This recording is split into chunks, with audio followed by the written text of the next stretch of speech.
Station గన్పూర్లు 4 సార్లు ఎమ్మెల్యేగా తెలంగాణ రాష్ట్రంలో తొలి ఉప ముఖ్యమంత్రిగా చేసినటువంటి తాటికొండ రాజయ్య ప్రస్తుతం వరంగల్ పార్లమెంటు ఎన్నికల బరిలో నిలవబోతున్నారు. ప్రస్తుతం అయితే కేసీఆర్ ఇచ్చిన హామీ ఏదైతే ఉందో మొదటి నుంచి కేసీఆర్ను తన తండ్రిలాగా భావించాడు. కేసీఆర్ మాటను జవదాటకుండా ఎప్పుడు కూడా రాజకీయాలలోనే తను బీఆర్ఎస్ పార్టీని అట్టుపెట్టుకొని ఉన్నాడు. తనకు లాస్ట్ చివరి దశలో కూడా స్టేషన్ గన్పూర్ టికెట్ ఇవ్వకున్నా కూడా బీఆర్ఎస్ పార్టీలోనే కొనసాగుతూ కేసీఆర్ను నమ్ముకొని ముందుకు పోతున్నాడు. పార్లమెంట్ ఎన్నికలకు సంబంధించి తనకు హామీ కూడా ఇవ్వడం జరిగింది. వచ్చే పార్లమెంట్ ఎన్నికల్లో రాజయ్యకు కంపల్సరీ టికెట్ ఇస్తా అని చెప్పడం జరిగింది. అలాగే రైతు సమన్వయ కమిటీకి సంబంధించి రాష్ట్ర చైర్మన్గా కొనసాగారు.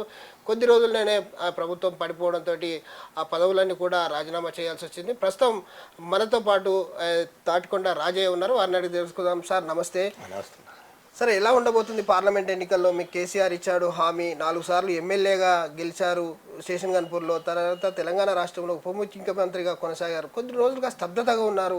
పార్లమెంటు ఎన్నికల్లో మీ పేరు వినబడతా ఉంది ప్రధానంగా. ఏ విధంగా ఉండబోతుంది?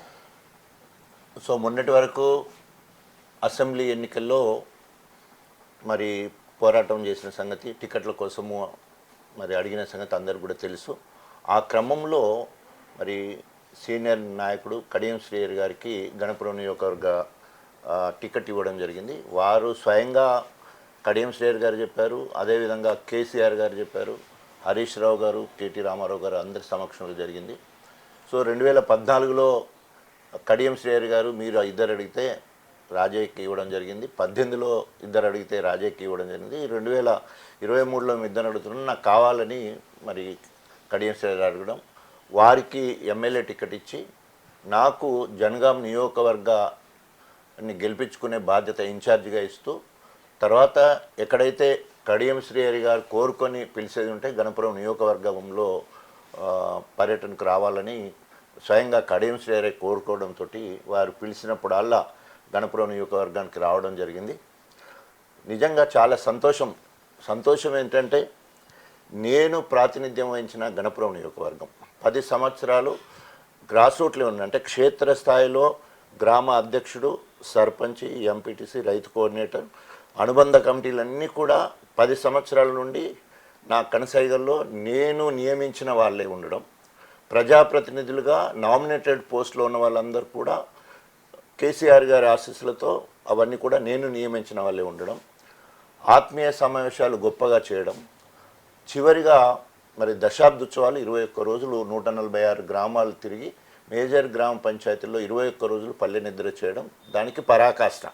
అంటే పార్టీని చాలా గొప్పగా చేయడం. అంటే తెలంగాణ రాష్ట్రంలో 119 నియోజకవర్గంలో గణపురం నియోజకవర్గం మొదటి 10 స్థానాల్లో ఉండే స్థాయికి తీసుకురావడం జరిగింది.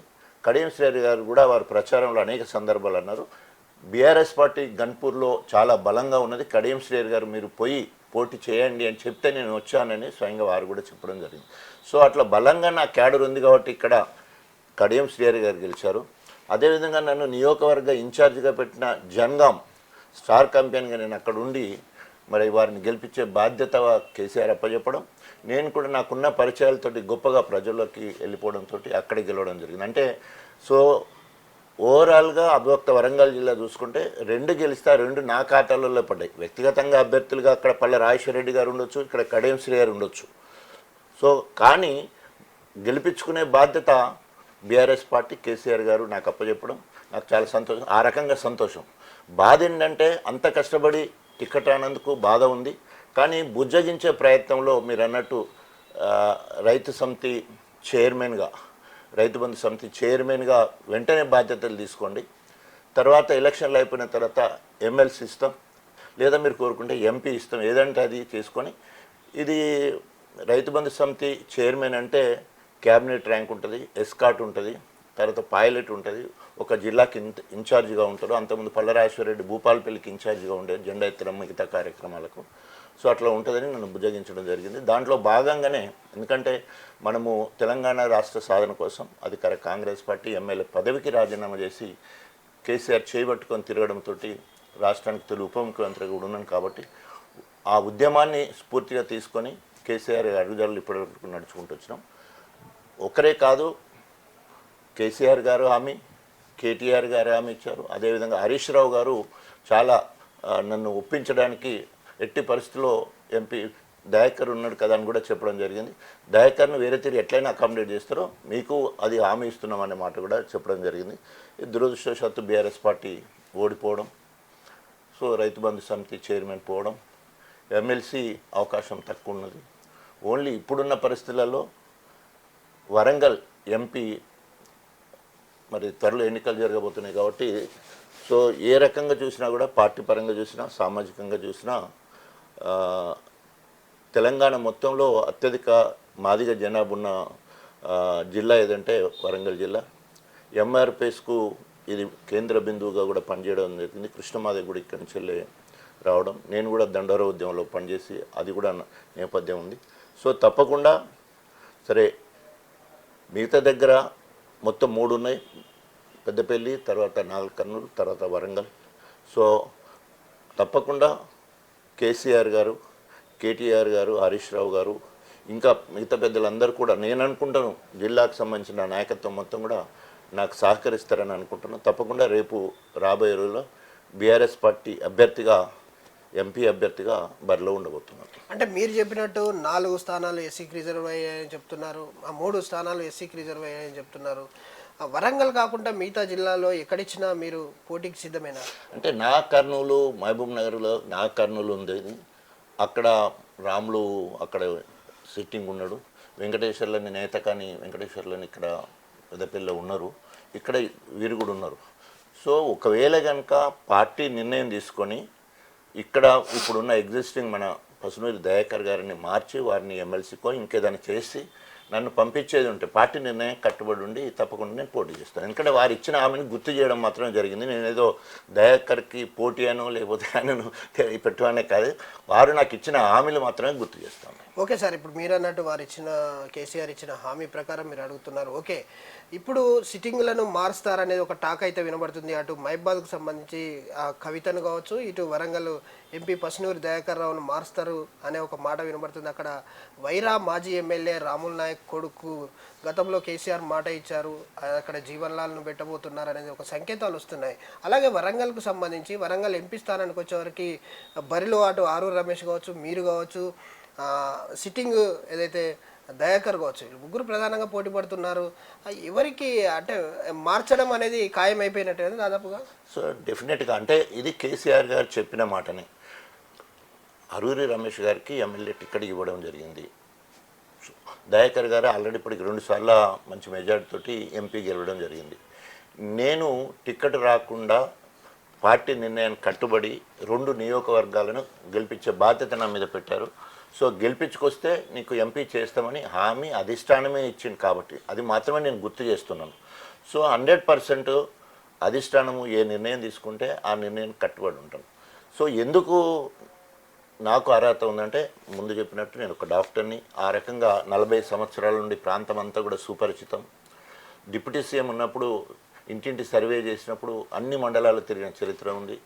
తర్వాత నాకున్న సీనియారిటీ ప్రకారం బీఆర్ఎస్ పార్టీ పక్షాన భూపాలపల్లి మున్సిపాలిటీ ఎన్నికలు పోయినా, పరకాల్ మున్సిపాలిటీ ఎన్నికలు పోయినా, ఈస్ట్ వెస్ట్ కొట్టిన పిండి లెక్కనే నాకు. తర్వాత వర్ధనపేట కావచ్చు, తర్వాత పాలకుర్తి గన్పూర్ రిలేటెడ్ ఉంటుంది. సో గన్పూర్ నాది ఎట్లాగుంది.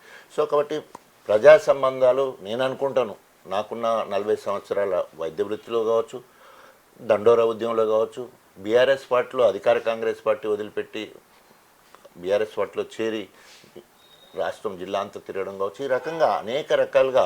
సో ఇవన్నీ కూడా అధిష్టానం దగ్గర ఉన్నాయి. అట్లాగే at the same time Aroori Ramesh కానీ ఎవరైనా అందరూ కూడా అరువులే. ఎస్సీ అయిన వాళ్ళు ఒక మాదిగ వాళ్ళనే కాదు, అందరూ 59 కులాలు కూడా అర్హత ఉన్నది, ఎవరైనా పోటీ చేయొచ్చు. కానీ అధిష్టానం తీసుకునే నిర్ణయానికి మనం కట్టుబడాలి. సామాజిక కోణంలో ఆలోచించినప్పుడు వరంగల్ ఎస్పెషల్లీ మాదిగ కేటాయించే అవకాశం ఎక్కువ ఉంది. అంటే చాలామంది కడియం శ్రీహరికి టికెట్ స్టేషన్ గన్పూర్ రావడంతో రాజయ్య మళ్ళీ కాంగ్రెస్ వైపు చూస్తాడు, కాంగ్రెస్ టికెట్ తెచ్చుకుంటాడు, మళ్ళీ గన్పూర్లో తను విజయకేతనం వేయబోతున్నారని చెప్పేసి కొంతమంది అక్కడ ఉన్న కార్యకర్తలు కావచ్చు, మీ పార్టీలో ఉన్నటువంటి బీఆర్ఎస్ నేతలందరూ కూడా అనుకున్న సమయంలో నిజంగా మీరు సమన్వయంగా ఉన్నారు, అదే పార్టీలో కొనసాగారు. మళ్ళీ పార్లమెంట్ ఎన్నికలకు వస్తే ఏమన్నా బై ఛాన్స్ ఏమన్నా పార్టీ మారే అవకాశం ఉందా? మనము ఊహాజనకమైన ప్రశ్నలకు ఇప్పుడు సమయం సందర్భం కాదు. కానీ నాది డిప్యూటీ సీఎం 6-7 నెలలనే పోయినప్పుడు కూడా జాతీయ పార్టీలన్నీ కూడా నన్ను కలవడం జరిగింది. అనేక మంది కూడా అనేక రకాల ప్రలోభాలకు గురి చేయడం జరిగింది. బట్ నేను ఖచ్చితంగా తెలంగాణ వాదిగా, ఉద్యమకారుడిగా, సో నేనేంటో నిరూపించుకోవాలి, నేను ఇట్లనే ఉంటానని చెప్పేసి విధేయతగా ఉన్నాను. మళ్ళీ 2018 పోటీ చేసి 37,000 మెజార్టీతో కూడా గెలవడం జరిగింది. సో ప్రతిసారి ఒకవేళ టికెట్ రానప్పుడు ఆటోమేటిక్గా మీకు తెలియదు ఏం లేదు, ఎక్కడైనా కనుక ఎవరికైనా అయ్యో అన్యాయం జరిగింది అంటే మనకు వస్తారా, మనకు అనేక మంది వచ్చడానికి మాట్లాడడానికి ఎవరు మాట్లాడలేదని నేను చెప్పలేను. కానీ సో అనేక మంది చేస్తారు. మనం ఎంత నిక్కార్సుగా ఉన్నాం, ఎంతమంది ప్రలోభాలకు గురి చేసినా పోకుండా ఉన్నాం అనేది అల్టిమేట్ కదా. ఇవాళ వీళ్ళే కదా, ఇవాళ ఈటల రాజేందర్ మీద వస్తూ ఉన్నది, కాంగ్రెస్ పోతుందండి, విశ్వేశ్వర రెడ్డి మీద వస్తూ ఉన్నది, ఇట్లా హరీష్ రావు గారి మీద వస్తున్నది, అనేక మంది మీద అనేక రకాలు ఇటు పోతాను అటు పోతాను వస్తాను పాయ అని అంటున్నారు. ఇవన్నీ కూడా ఊహాగానాలు. కోర్స్ ఎందుకు ఏమన్నా కింద అసంతృప్తి ఉంటే ఏమైనా అవుతుందేమో అని ఊహాగానాలు. అందులో డిప్యూటీ సీఎం పోయినప్పుడు నిబ్బరంగా ఉన్నాను. ఎమ్మెల్యే టికెట్ పోయినప్పుడు కూడా అంత పనిచేసి మాట్లాడిన, చాలా స్థానాలు కూడా మాట్లాడిన. గొప్పగా నియోజకవర్గంలో బీఆర్ఎస్ పార్టీని గొప్పగా తయారు చేసిన తర్వాత అధిష్టానం ఒక నిర్ణయం తీసుకుంటే కొంత బాధపడ్డప్పటికీ సహకరించి నా క్యాడర్ అంతా గణపూర్లో, నేను జనగాంలో పోయి గొప్పగా పనిచేయడం. అది ఏదైనా కూడా అల్టిమేట్ రిజల్టే కదా. 2 దిక్కులో గెలిచిందంటే సో అక్కడ 10 ఏళ్ళ నుంచి నేను కదా గణపురంలో పార్టీని పెంచి పోషించి పెద్ద చేసింది కేసీఆర్ గారి నాయకత్వంలో.